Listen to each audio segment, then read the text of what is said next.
Today on JimboVision, Spotlight. For your consideration, Spotlight, a worthy slice of crusading cinema. The true story this of the child abuse scandal involving priests in Boston, the Catholic Church's shocking cover-up, and the team of Boston Globe journalists who expose it all. Tom McCarthy, who played pants-on-fire journalist Scott Templeton in Series 5 of The Wire, is the director, and given the subject matter, Tom's not messing around here, giving us everything we need for a proper big-issue movie. So you've got great cast, tick, an Avengers Assemble lineup indeed of thefts and epic frowning. You've got conspiracy, tick. They control everything. And unlike Stanley Tucci's hairdo here, it extends right to the top. You got your race against time bit, tick, or should that be talk? And of course you got your state of indignation speech, here entrusted to the Ruffalo. They knew, and they let it happen. 2 kids.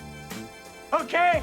It could have been you. It could have been me. It could have been any of us. Well, the result is classic newsroom fare, sort of all the Cardinal's men. And yet I found Spotlight a little bit unsatisfying. For all the tragedy behind it, this is actually a sanitised tale of journalists doing journalist things, knocking on doors as they investigate the church, looking in archives, hacking phones. Oh, sorry, wrong church. And not helping the sense of drama is the fact that beyond the scandalous omerta of the Catholic authorities, it actually turns out that the main reason the whole story had been secret was that no one had bothered to report it before. Now don't get me wrong, this is still a fine and at times shocking film, and of course it's got that tremendous cast. Stanley Tucci's passionate and engaging, Rachel McAdams is tough but tender, John Slattery gives a sterling performance without making you think of the drinks trolley, Keaton is restrained. Everybody knew something was going on.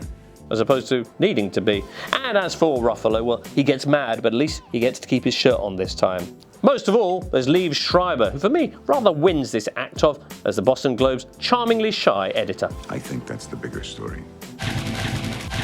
So that's Spotlight, a touching story in more ways than one, unfortunately. I've seen it described as a landmark movie, and in the sense that it's big, important looking, and you feel you ought to go and see it, that's probably fair. Certainly, it is a bit like a big bronze statue, well cast and very tastefully done. 7 out of 10 then, from JimboVision.